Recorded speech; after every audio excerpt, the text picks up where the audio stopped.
when we first hear music, there's just a natural response that comes if you see little babies just kind of bopping along. They're not in dance class. It's just Right. there. And it's innately a part of who we are. Your body really, truly already knows how to do it. We just kind of get in the way, and the environments that we're creating are just so that your body has that space and the conditions that foster it to do what it already knows how to do. Have you ever thought about how movement can act like medicine, a way to release, express, and connect beyond words? For thousands of years, people have used dance and movement to heal. From the grounding communal rhythms of African dance to the flowing energy of Tai Chi, movement has long been a way to clear energy, balance emotions, and create strong connections within communities. These practices remind us that movement is more than just exercise. It's actually a language that can reach places within us that words just simply can't. Today, we're diving into this idea with my guest, Jaycee Gossett, a dancer, teacher, and lifelong advocate for the power of movement to heal. Jaycee's journey has taken her from competitive ballroom dance to exploring dance traditions around the world. Now, she shares her unique perspective through the class, a movement method that combines breath, sound, and repetitive movement to help people reconnect with themselves and with each other. In the class, movement isn't just about strength. It's about releasing emotions, clearing energy, and supporting overall well-being and longevity. In our conversation, Jaycee shares how different dance traditions carry their own healing stories and healing language, and how the class taps into these ideas to really help people release energy, build resilience, and experience lasting wellness and longevity. We also talk about how something as simple as setting an intention can make movement more meaningful and more healing, and how practicing in a group adds a whole new layer of connection. Whether you're curious about bringing more intention into your movement, looking to tap into the healing power of dance, or just interested in a new approach to wellness, Jaycee's insights will open up a whole new perspective on movement. So excited to share this conversation with Jaycee Gossett. I'm Dr. Avanti, and this is The Healing Catalyst. Hi, I'm Dr. Avanti Kumar Singh. In over 20 years of practicing both Western medicine and Eastern healing traditions, the most important thing that I've learned is that healing is a journey we take together. So on this podcast, I'll be demystifying Ayurveda and other integrated medicine, showing how these simple, ancient practices are the keys to unlocking a healthy modern life. We are all healing catalysts because healing starts within. It starts with you, and it starts right now. This is a Soulfire production. Hello, Jaycee. It is so nice to meet you. So happy to be here. Thank you so much for inviting me and the practice of the class onto your podcast to talk about movement and healing and feeling, all my favorite things to discuss.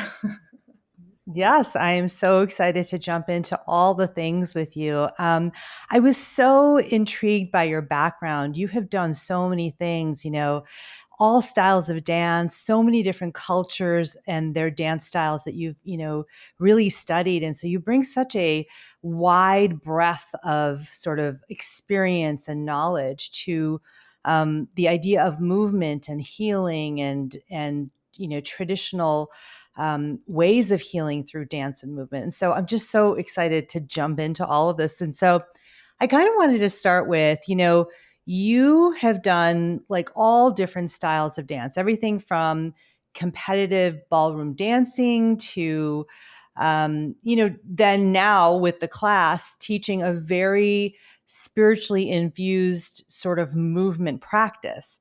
And so I just wanted to start with, how have all of these different forms of movement and dance influenced your approach to healing through movement?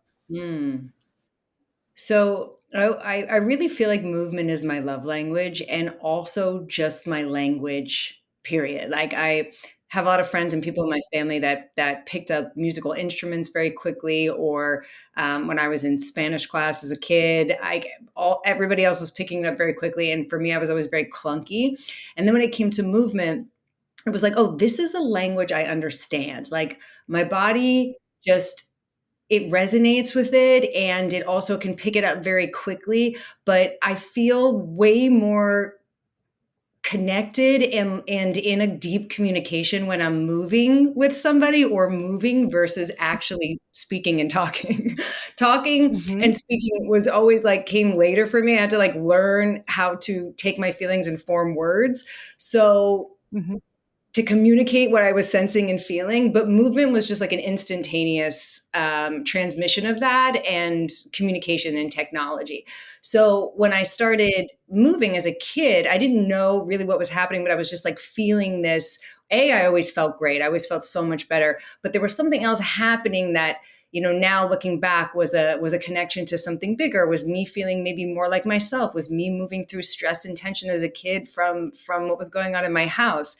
And then when that love of movement drove me to really understand how people move their bodies all over the world and get the stories behind the movements, because I was always interested, like, well, why do we move our hips like that in this dance, and how come it's just about the hands in this dance? And when I started to understand the stories and the history behind the movements, that all of the movement is a communication. There's like a story happening just with the body, and each part of the body can represent a different energy or a different emotion. If you're dancing with your hands versus your hips or your shoulders. And that informed so much about the different cultures that I was studying just by looking at, like, wow, these are the parts of the body that we're moving. And then this is the story behind the why this dance exists. And every dance that I studied became like a personality, like falling in love with a different person. And it was impossible to choose. People would always ask me, like, what's your favorite dance, and what's your, and I was like, wow, how can you choose? It's like children's, like, which one's your favorite? They're all so unique and marvelous and have this personality and energy. And when you're engaging with it, you're in that energy. You're like ingesting it, and it's Yeah. working on you in the way of the intent behind it. So it Hmm. took me a while from my origins. At first, even though I felt something happening in dance and movement that was so magical, it wasn't presented to me in my environment or my culture as something healing or ritualistic or about ceremony. It was either like competition, performance, Hmm. um, show, Hmm. or exercise and burning calories. And Right. then through the various studying, I was like, wow, there are techniques that are about the energy and the feeling and the narratives and what your body is holding, which was about the internal world, the somatic part of it versus the external and the show. Wow, so many questions for you that I have some curiosities about some of the things that you said. And one thing that I'm thinking about is that I love your description of movement and dance as a language, as your love language. Because I do think, just from the study that I've done of how movement and energy in the body works, is that we do communicate through our movement. I mean, that's why there's this whole area of study of body language, right? So much can be told by body language, or even when we're sitting with someone, we can intuit so much by their movements, their body language. It is a language, quite literally, which is what I think you're sort of talking about.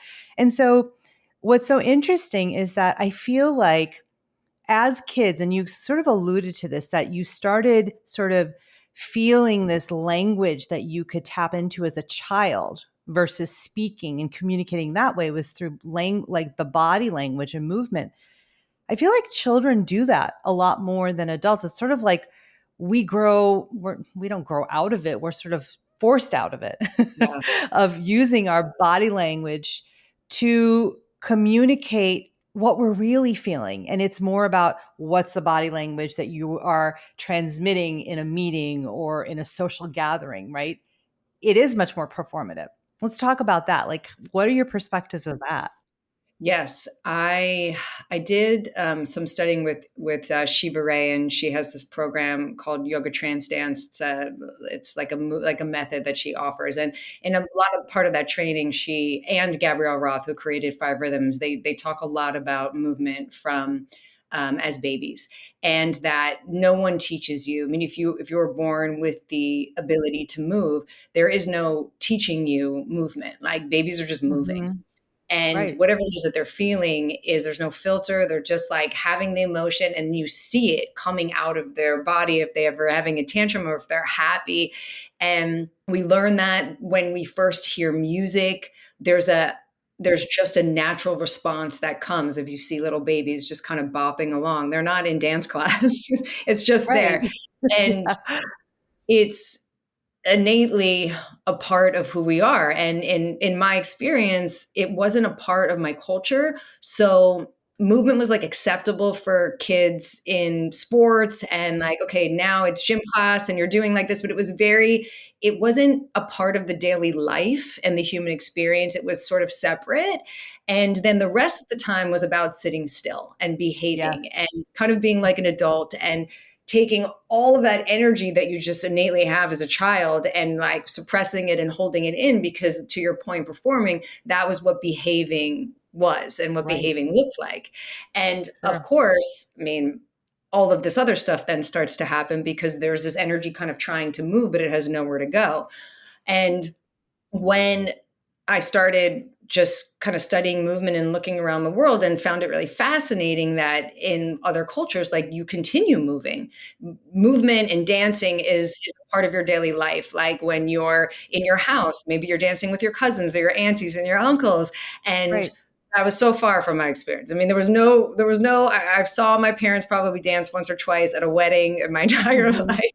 Right. And the rest was, I mean, and no, not saying anything bad about them because that's the culture that they came from as well. But we just weren't expressing ourselves that way. So in the other environments where I was like, wow, it just continues. You learn to dance from your relatives. So you're not going to dance school, you're learning from your relatives. And then every time you get together, it's just part of everything. Maybe it's at the wedding, but it's also at the funeral. Maybe it's on a special day. Maybe there's no reason behind it, but that energy is continues to move, and then it becomes normalized and there's no shame. Where in my environment, like, once you hit a certain age, then the movement was shameful. It was like, oh, don't draw attention to yourself. You don't want anybody to look at you, especially as in a female identifying body. There was a lot of shame around that, how it was bad and it was sensual and it was like drawing the wrong attention and not acceptable. Yeah. So, one thing that kept coming up for me as you're saying this is that, when you go to the bush, to safari, right? And you see animals in their natural habitat, right?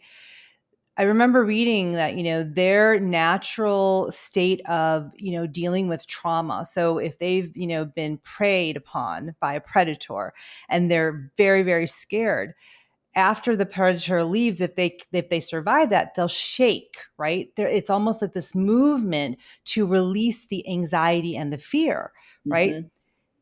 We as humans are taught to sort of keep it in. We're not supposed to respond if we're fearful, like don't cry, don't shake, don't, Yes. and these are normal responses. I was an ER doctor, and this is a normal response of dealing with the trauma that you've just experienced in an injury or in an accident, right? But we are so socialized to not do that. And so, this image keeps coming up for me as you're talking about, as children, our natural sort of state of being is to move, to sort of express our feelings, whether it's fear or happiness or sadness, right? Children are very expressive with their movements. I mean, and their voice also at many times, but many times it's their movements that tell us how they're feeling. But we don't do that as adults, right? Mm. It's the opposite. Feel less, emote less, and and Right.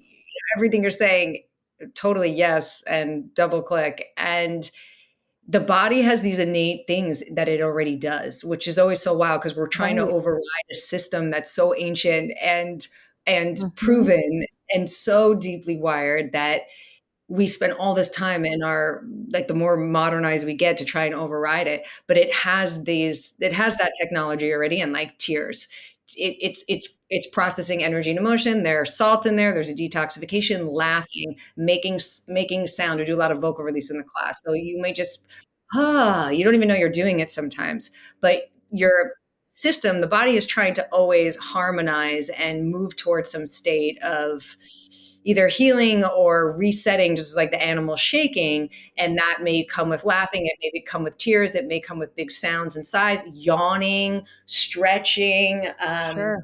shaking, just needing to jump up and down. And then we spend all of this time overriding that and trying to fit it in a box where it's just a little bit more acceptable and not making anybody feel uncomfortable. And Peter Levine studied a lot around the way that animals process stress and emotion, and cortisol and the stress hormones. And he went deep into that, and part of that conversation was like, they're constantly in flight or fight, they're prey or predator, but how come they don't have these long-term trauma responses? And part of that theory Right. was how they are constantly regulating and regulating and regulating, which, no one is teaching us to do that. Exactly, exactly. And you're so like right along my wavelength. Like we're thinking in the same way. Is that, what I'm thinking about is that if children were encouraged to keep, expressing through movement, they would be able to move this trauma out. And so we wouldn't have all of these young adults and even, young children in their adolescence, but, young adults, teenagers, and then adults sort of walking around with all this trauma trapped in their bodies because they haven't released it. And so, it's exactly that. If we could be more in our natural state, just like animals are, and release that energy through movement, my gosh, how much better off would we be from an emotional, psychological, spiritual, and even physical perspective, because it's all connected, of course, right? And Totally so off. yeah, it's really interesting. And so, you were talking about some of these different cultures. Tell us about, I read that you studied in Brazil and some other places. Tell us about some of those experiences. Like, so where did you sort of start, where you started exploring other cultures and their dance styles, and what did you kind of learn? Take us through some of those. It's Mhm. really interesting. Yeah, I even as a kid, I was fascinated with like the globe and maps and television shows or documentaries that explored the different parts of the globe. Like, I just was always so interested in that. And after my own journey through movement of taking dance as a kid, and then that leading to yoga, and then yoga leading to spirituality, and then spirituality leading to this other conversation of like, what else is there in movement? Because they were still very separate from me, of like movement and spirituality, or like movement, dance, and then healing. It was all very still separate. And then when I found competitive Latin ballroom dancing, I got to learn the cha-cha and the rumba and the paso doble and salsa and swing, and those dances pushed me to want to know how the samba was created and what was happening behind it. And I wanted just to go to the source. I was very lucky at a period in my life that I wanted to travel and volunteer, and I kind of started my journey in Vietnam and found a place where I could volunteer my time with helping like a youth center there. And then that turned into almost like an exchange where I was starting to learn culture and dance. And then as an offering, I was just teaching whatever it is that I could teach, like this exchange. And that trip to Vietnam turned into like an entire year in Southeast Asia and Mm. studying all different forms of movement. And while I was doing that and taking my own videos and having this without speaking the language at all, um, Wow. it was like, wow, right? We could travel through the lens of food. We could travel through the lens of art. You could travel through the lens of so many different things. But what about movement and dance? And Mhm. the more I learned the stories of the movements and then also had these incredible experiences with other humans without speaking the same language, it it brought this unbelievable like just human approach, this humanity of like all the same in some way. And that just led to another place and another place and another place. And eventually I took all of this kind of concept, and I, at this point in my life, connected with a producer that was interested in maybe making it into a television show or a documentary, a series. And I worked with the Travel Channel, and we went to Brazil. And I participated in learning the roots of the samba to prepare for Carnival, which was unbelievable and Hmm. amazing. Wow. But so many stories, from being in Cuba to being in Africa to going to Texas and learning line dancing. Everywhere I went, I just was like, okay, what's the dance and what's the story? Hmm. Right. And in And so, what are there, some of the stories? Tell us about some of yes. the. So Sorry. what? Yes, when I was in Cuba, there's a dance called the merengue. Have you ever heard of the merengue? Hmm. Yes, absolutely. Okay, so it's one of when I say simple, it doesn't have a complex choreography. It's just kind of like 1 2 1 2 step step. And there was narratives of like, oh, did it come from Cuba? Did it come from the DR? And lots of different places trying to claim it.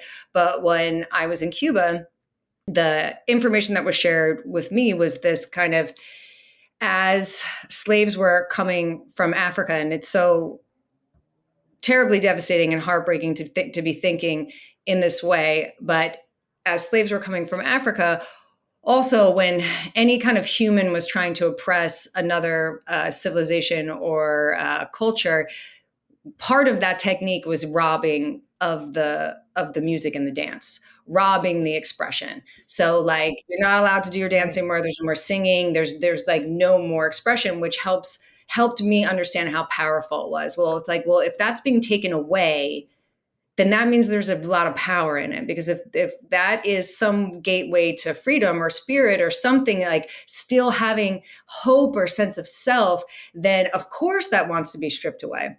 So in Cuba, with the slaves shackled, even though they couldn't move, there was like a shuffle that could happen.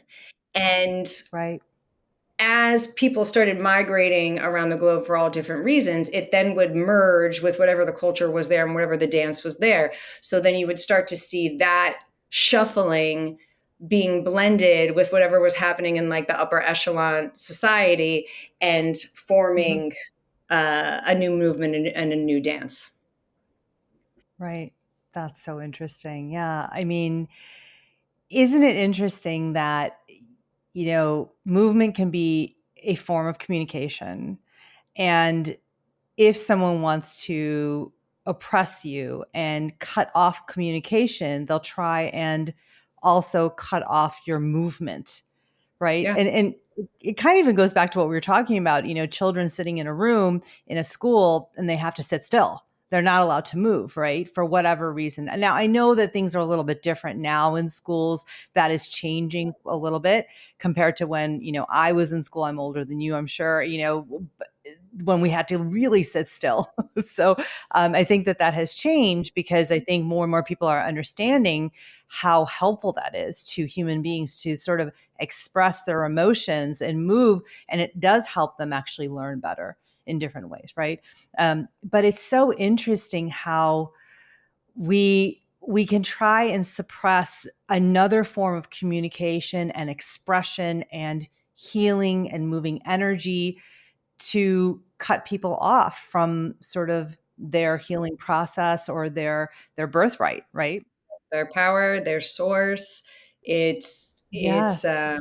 It's about control. It is about control. And if you Mhm. can rob someone of all of the things that make them feel free, right? You start to break the spirit. You're trying to break the spirit, which again, that understanding. for me was like, wow, that is so, because it's so powerful, because it's, I mean, when you think about it, how much has been underestimated, like, oh, whatever, dance and movement and music, like singing, and it becomes this like extracurricular activity when really it's like, wow, it's so powerful. It's so powerful. It causes fear for people that there's going to be an uprising or something because there's music and there's dance and the body is moving. I mean, even just the movie Footloose, bringing it a little closer to home. Elvis, I mean, Yeah, yeah. Oh my gosh, totally. Right. And what's so interesting is that, there is so much power because I do think that it connects you as a human being to a larger power source, right? Through dance. I don't know. That's what I've always sort of intuited. And I feel like that's sort of some of what your work is in this method of the class. But, most people associate spiritual practices to be with more stillness and quiet, right? Breath work, meditation, things that I talk about on this podcast all the time. And even yoga to a certain extent is quieter, more meditative movement, right? right. Walking can be more meditative movement. But what you're talking about is dance and expression through dance, and that sort of being sort of a gateway to spirituality or to intention or to connecting with a higher source, right? And that's sort of what the class is about. Tell me about sort of what your perspective is on that. So when it comes to spirituality and the term spirituality, there's lots of different ways people can explain that, and the one that always resonated with me is very simple. It's just the process of looking in. That's it. Just the process of looking in. If you're looking out, it's one thing, but if you're starting to take the gaze and the awareness into the internal world to be with yourself, to be with your heart, your feeling, your energy, your thoughts, your memories, your experiences, and go inward as a way to connect to yourself and then connect potentially to something bigger if that is what works for you and you're aligned with, then really ultimately you can be doing that while you're doing anything safely, closing your eyes, obviously don't drive and close your eyes. But in theory, everything could become a meditation if the awareness is going in and then you're breathing. So we do a lot of deep breathing at the class. There's a lot of cueing of the breath, a lot of vocal release, long, slow inhales, as well as big exhales. And we are meditating on the breath, going inward in that internal reflection, but the body is in movement. And for some people, Hmm.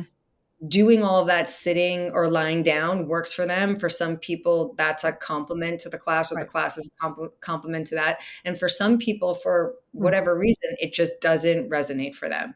So the movement, just like runners kind of get into that meditative trance like state, or surfers, or sometimes you'll even hear people riding a motorcycle. And when I was studying at this meditation center in India, my part of my job while I was there was that I got to, I didn't have to, I got to clean the teacup of the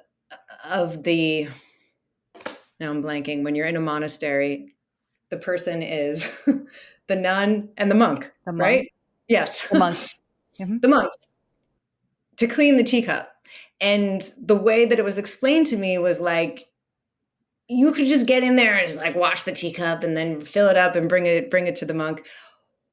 The whole intent was that it was a spiritual practice. So how am I washing the teacup Right. in a way with my breath, mindfully infusing it with a certain kind of energy, because I'm like bringing it to the person who's going to deliver the lecture and take us through the meditation, and Right. how to then take that and then infuse that into every part of your life, so that meditating or spirituality doesn't have to be so separate and fragmented into, well, we do it over here, but we don't do it over here. We can do it sitting down, but we can't do it when we're talking to our spouse. Yeah.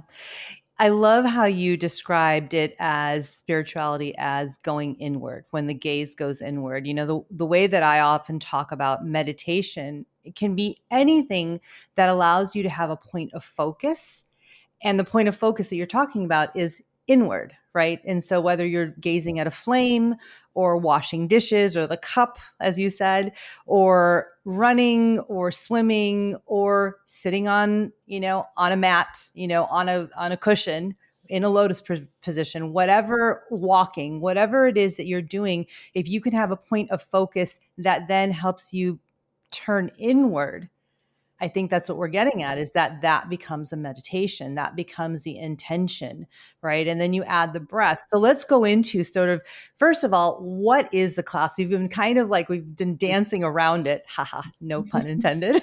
We've kind of been going around what the class is. Explain to my listeners, because many of them may not know what it is. What Mhm. is the class, first of all? Okay, so the class is a method, it's a movement method, and it is a music-driven practice where we are exercising the body, moving the body to engage the mind. And by moving the body with breath and sound and awareness, we can then connect to the heart and feel this deeper connection to ourselves, our life, and community. So we move the body to settle the mind and open the heart. And how that looks, because people always say, like, well, what are you doing? But what are you actually really doing with your body? We're doing a series of repetitive cardio and strength based exercises. They're movements you've probably seen before without a lot of choreography or complexity: squats, jumping jacks, planks, um, donkey kicks, abdominal exercises, burpees. And we put them on repeat, and then once we start moving in that repetition, we go into the breath. And then the breath helps us start to discover the internal world. What are the thoughts that are coming up? It moves into a meditation. What are the feelings? What is the energy? What is the texture of the sensations and maybe memories that you can start to meet by bringing your awareness that way? And then once that content starts to show itself, we'll use breath and sound to let things really process and move through.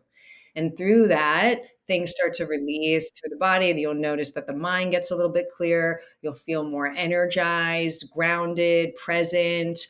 Um, and having this incredible experience with yourself where you're getting to know yourself. I mean, we spend all of this time getting to know other people and learning about other things, but we don't really study ourselves. It's like the untapped resource. We'll read a billion books about something else, but this process of really learning, self-study. How you're wired, what comes up, what do you think about, what are you feeling, where do you feel it, how do your hips feel, how do your shoulders feel, what's in there? Yeah. How did you come up with this method of this idea? I mean, where did it come from? Okay, so Taryn Toomey is our founder, and Taryn and I were studying with some of the same teachers. We were studying with a yoga teacher, Allison Sinatra. She was also at that time doing a lot of women's work, women's circles. This was like probably when we were in our 20s, a long time ago. And Taryn was also a yoga teacher. I did my yoga teacher training. She was also teaching fitness. She was also working in the fashion world as an executive, but had this deep pull towards spirituality and movement. But at the time, too, it was like very, very separate. And one of our teachers, Mama Kia, who became a mentor for her that we met in Peru, that taught her and myself a lot about ceremony and ritual and processing, grieving, ended up passing away.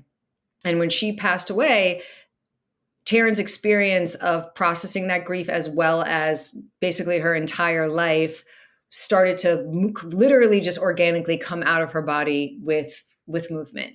And although she had her yoga background and her fitness background, it just started to take this different shape for her.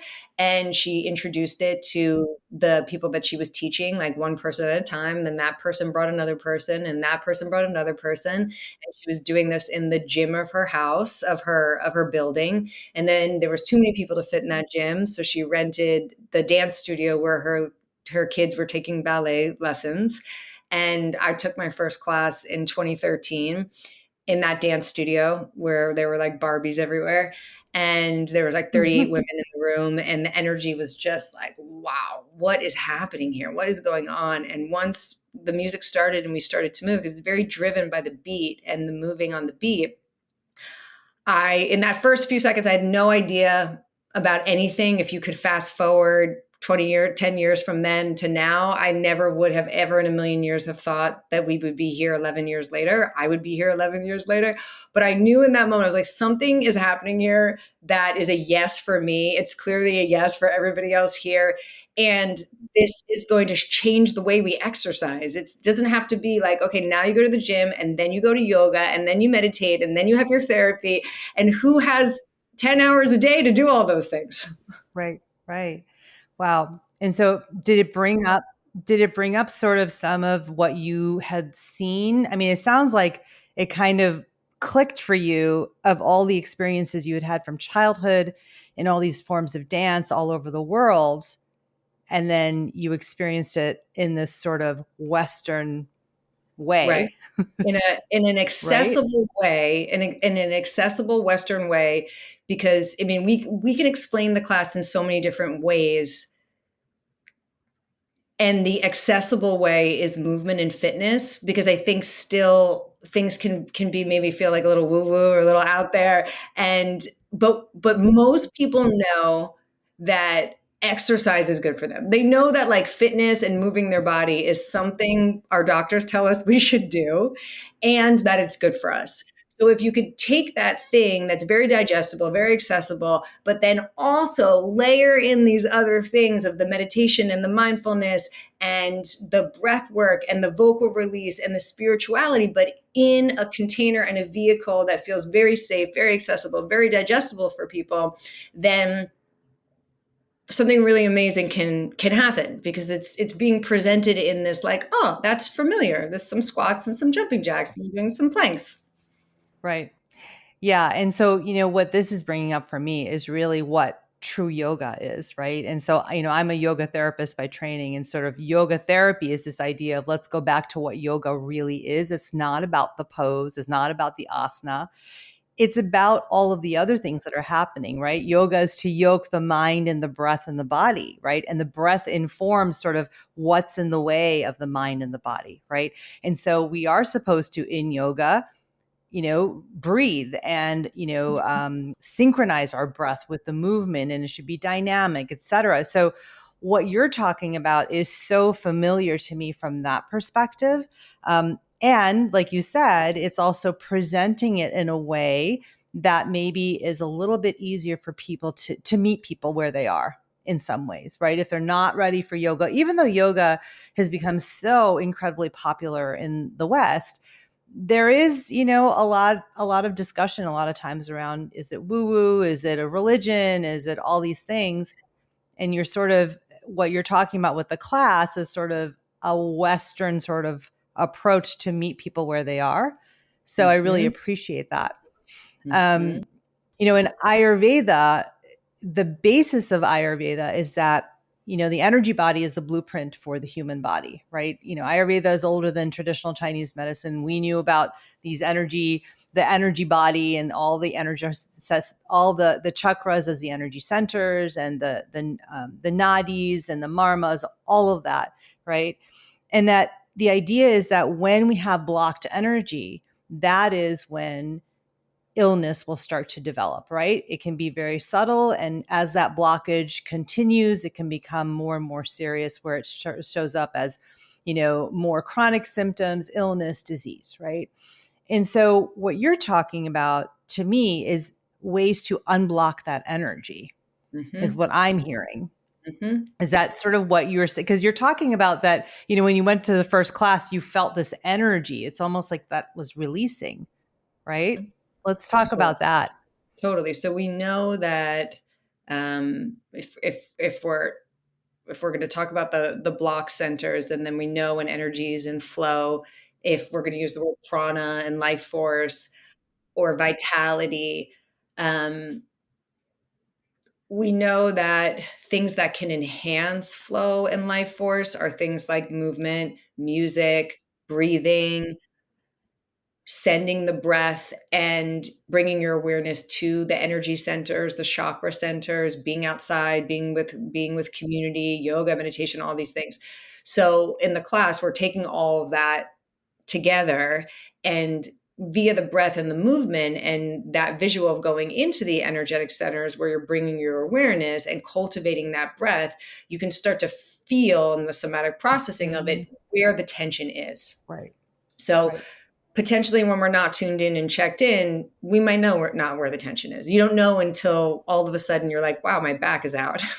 But Right. probably there was like these little tiny alarm signals going off of something maybe not processing through, emotions getting stuck. And then all of a sudden Right. it's like, wow, my back's out. But if we can start to do this as a daily upkeep, but also preventative health, starting to understand maybe where that tension is living, and you'll feel it physically, but also your breath will just start to show you where is it shallow, where is it tight, where is there not flow, where is things not moving. And if you can bring that awareness to where it feels congested or tight or even just cut off, there'll be lots of moments of my day where I'll feel like, wow, I'm really just like blocked in my throat, or I don't feel myself at all from here down. And once you start to Mhm. move, wow, am I in like a no engagement of my abdominals right now? My whole pelvic area, just nothing is happening there. And Right. the movement and the breath and bringing that awareness can start to light those centers back up, but then also give the tension a place to release with the sound and the creating that vibration of sound that's going to go through the body with the music. Yeah. And so, what's so interesting about this is that I actually wrote about this in my book, right? The longevity formula, because the whole formula is about increasing the flow of prana, right? We really want to, that's one of the longevity switches that I talk about in the book. And so many of the practices that are adding prana, but also moving prana through the human system, right? And this is a way to do that. And, I talk specifically about yoga and like the 10 poses that you should do to add 10 more years to your life. You don't have to do those 10 poses. Those are just what we've, written about and I've studied. Any kind of movement, what you're talking about, will help to move the energy through the body and that keep that prana flowing, which increases longevity through all of this different mechanisms that we talk about in the book. But what you're talking about is so, in line with this idea of longevity, right? And it's a very simple thing we can do. Like, I mean, I would love for everyone to go to the class, and I know that we're going to have a link in the show notes because you guys have so generously given all of the listeners, a trial period of the class, which is amazing. Thank you for doing that. But I feel like they don't even have to go to, I mean, it's wonderful to do that in a community and do it online, Yeah. but just moving in this way, right? Just moving. You could Put just on your shake. put on your favorite song. 2 minutes. It doesn't have to be long. 1 minute song. It could be in your car, it could be in your room, and just let your body move and breathe. Hmm. Yeah. What is, I mean, I always love to give the listeners something tangible that they can sort of do like now, starting today. What would be a simple practice that you would suggest that kind of is, you know, sort of an ode to sort of the methods in the class, but something that they could experience on their own at home trying to do? What could they do maybe? Great. So that first suggestion of play your favorite song. So it doesn't matter what style of music is, what genre, and you can change it up, but put something on that inspires you to move without any need of choreography or looking a certain way. Maybe you close your eyes, maybe you don't. You don't have to look in the mirror, and just let the movement meet your body and your body meet the movement. And if you can do it for 30 seconds, amazing. If you could do it for 60 seconds, incredible. If it's a minute, 2 minutes, doesn't have to be very, very long. If you want to add on to that, using any type of sound while you're moving to just express how you're feeling. And maybe that's a woohoo, or maybe that's a ah, or maybe that's a Hmm. bigger roar, or a big Right. sigh. And so much of that practice and work is removing the judgment about how we look or how we might sound, or geez, if anyone saw us doing this, and give yourself to just feel and breathe and move however you want. That would be one. Um, I also love making vocal release and sound in my car. In my car, I feel like I'm in my little bubble, and I live in Los Angeles, so there's a Yeah, lot of carring, sure. car culture. But when you're in there, you can kind of do whatever safely. But I'll just sometimes with music, sometimes not. I'll just vocalize how I'm feeling. And I'll just like how a baby babbles, blah blah blah blah blah blah blah blah blah blah. Or maybe it's there's a wonderful woman, Vanika, who did a lot of vocal training and vocal therapy with us at the class, and just the e ah oh mama mama mama mama mama mama mama mama mama mama, and just let it go. Keep going, keep going, keep going, and notice how you feel afterwards. Yeah. Yeah, and I would even add on to that, if you are feeling self-conscious about making those songs, just sing the song. Like put on your favorite song that has, lyrics that and just sing them as loud as you can, or with lots of expression, because you are then using your voice quite literally. And that sometimes can be a gateway into making the sounds. I know a lot of people hesitate because even with, when I'm teaching meditation and a mantra meditation, people get very worried about saying mantras that maybe they don't understand, or sounds like the beach sounds that don't have any meaning.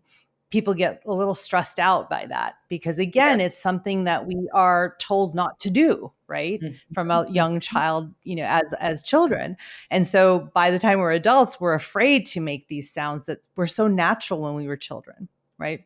So singing sometimes can be a great gateway into then going into making those noises or those And sounds. you're breathing, Yeah. you're creating a vibration in your body, Yes. you're dramatically changing your mood. We feel happier when we're singing.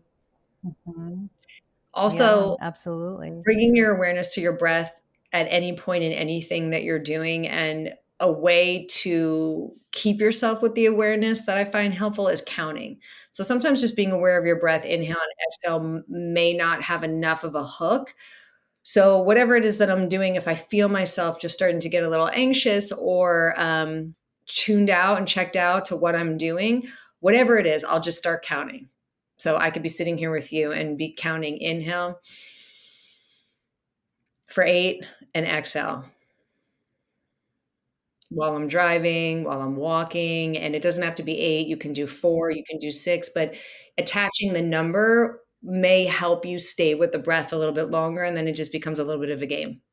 Yeah, absolutely. Playing little games with yourself is always a great way to sort of get out of your head and sort of focused on the game of it. And then it kind of starts to come after that. I mean, I think that's really good.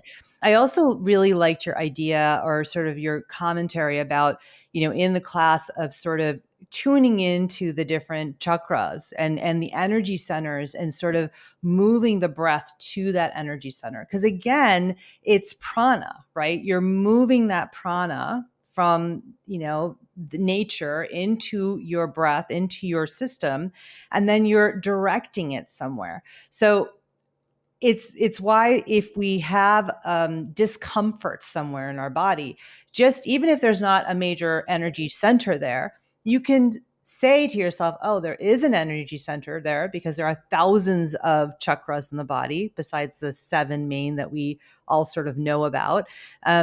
And you can imagine that you are directing your breath to that spot, and you quite literally are directing prana there and helping to move the prana through there and release a blockage. And so I think that that's really important for people to know, that there's not like some magic formula to this, is that Yes, any of us can do this with just some 100%. intention, right? That's right. That's right. Right. It's your body really truly already knows how to do it. We just kind of get in the way, and the environments that we're creating are just so that your body has that space and the conditions that foster it to do what it already knows how to do. And so, this idea of intention setting, I know that that's part of the class. Tell us about that, because, there's that saying that where your attention goes is where energy flows, right? So it's sort of the same thing. How do you add intention setting, So we sometimes at the top of class, we can give people an opportunity to put their hands on their body, feel where they are, hands on their heart, hands on their belly, and then create an intention for the practice. And sometimes that can just be like, go through the motions and everyone's like, yes, create an intention, and just loses its potency. We'll bring it up later multiple times throughout the class of, what are you doing? Why are you doing it? Because anything can become mundane. Anything can become, what I love so much about ritual and intention to me mean really kind of the same thing as like the intent of the why. And then the ritual is just taking something and putting meaning around it. And then you're taking the ordinary and you're making it extraordinary. You're taking the mindless and you're making it mindful. But if we know that where your thoughts are going, your energy is going, and whatever conversation you're having in your head, you're feeding it, we may find that we don't want to feed that, or actually we don't want to grow those thoughts, or we don't want to strengthen that story. So the intention is just like a almost like a little check-in, a wake-up call to come back to be like, wow, what am I thinking about right now? What am I doing right now? Am I doing anything? Was I even in the building? Was I even Mhm. in my body? And Right. it all is just to Right. help you come back. That's it. It's, we know we're going to leave, we're going to get distracted, we're going to wander, but really all of it, the intention and the ritual, is just an environment for you to be able to come back, check back in. Okay, the one last thing I was going to say about that with the how and the why is sometimes when we give ourselves a how and why of how we want to direct it, we're more likely to be interested and stay focused. And then it becomes about something Mhm. bigger, about what you're doing in your life. We're not moving the leg to just change the shape of the leg. We're actually doing it to affect how we are showing up and all of the things that we would apply to life. So then it just has like a deeper purpose, and that might be the hook for somebody that very easily may just be like, I don't need to do it, but the how and the why can shift it into a different place. Yes, absolutely. I'm a big believer in the how and the why. We talk about that a lot on this podcast, is that I think when people understand the why, the how, and the what becomes easier, right? Because there's that intention, there's that understanding of how is this going to actually affect me? And then we can go into the what. Otherwise, it's very easy to be really excited about the what and the how for a couple of days, and then it falls off because you don't understand the why, right? And so I think that that's so much a part of really committing to something that we know is going to really help with our health and our healing and our well-being and our longevity in the long run. The last thing I really wanted to talk about was, this idea of sort of the community around dance, or a method like the class.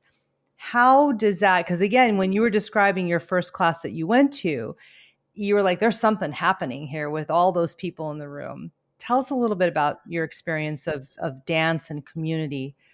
So movement, whether that is dance or moving in this way with intention, is it's addressing, I mean, there's a loneliness, isolation epidemic that we all read about and hear about, and how that's affecting mental health all over the world. So being in community is essential for the loneliness and isolation that maybe we're feeling from the pandemic. Maybe we're just feeling in general from being so separate and not together. And then when we're coming together and we're joining in a group experience, we're all now starting to move potentially on the beat together, but we're directing our energy not just from ourselves as an individual, yes, but then collectively. So it's almost like, I like to explain it like you're supersizing it. You're taking a magnifying glass of whatever you may be emanating out and tuning into, and whatever vibration you're creating. And then in that group setting, it just gets supercharged, supersized, and magnified. So that overwhelming sense of energy around you, of everybody lifting it together and everybody bringing this mindfulness intention of what they're there to do for themselves and their lives, starts here with you, and then offering it up in a bigger way is truly transcendent. Yeah, I love that description. I once had a friend of mine on this podcast. She's actually a DJ and one of the original DJs of house music. Her name's Laura Branch, and she's been a mentor of mine for the past 20 something years. And we were talking about dance and movement and house music specifically, and the beats and the rhythms that are very intentional in house music. And she described everyone getting on the dance floor as it's almost like everyone becomes this living organism, That's right. moving together, breathing together. And Yes. I've always kept that in sort of that image. And so what you're describing is bringing back that image that Lori once told me about on this podcast about, sort of being in this community and dancing together to this beat and moving in this way that you become this joined organism almost, breathing and living. It's like a heartbeat or a breath, which is so beautiful to think about, and how that can be so healing for people. So it's really, yeah, yeah. So, I mean, we could keep talking. I'm so fascinated by all of your experiences. It's so incredible. We'll probably have to do another episode. But I know that we're coming to, sort of the end of our time together. And so I just have one last question for you. My new book that's coming out in December is called The Longevity Formula. In your experience, what do you see as the essential formula for longevity where our health span equals our lifespan? Mm. I mean, keep it moving. Keep it moving in whatever way you can. It doesn't have to be full intensity cardiovascular, high impact walking, rolling your wrists out, rolling your shoulders out. I mean, sitting in a chair, making circles with your spine, just your keep the body moving in any way that you can. Yes. Jaycee, thank you so much for your time and your wisdom and for sharing your stories and your experiences. It's really been fascinating. And I know that so many of our listeners are really going to find it so helpful. So thank you so much. Yes, thank you. And you can visit us at theclass.com. And we have 2 studios. We have one in New York City in Tribeca and one in Santa Monica in Los Angeles. So if you're in either of those places, you can come practice with us. And then our digital platform streams in over 70 countries. We have live stream classes as well as on-demand videos. And then we host a series of retreats around the world where you can travel with us and move with a group of amazing people. Amazing. Thank you so much. Thank Really, you. really enjoyed having you on the podcast. Thanks again for listening to The Healing Catalyst. If you love what you heard, please hit follow and pass it along to a friend. And if you're feeling really inspired, please rate and review so that others can find this podcast more easily. To learn more, head to avantiKumarSingh.com. And to connect with me directly, find me on Instagram at AvantiKumarSingh. I'll be back next week and hope that you will be too. Until then, remember, with the right catalyst, you have the power to activate your own healing, because healing starts within.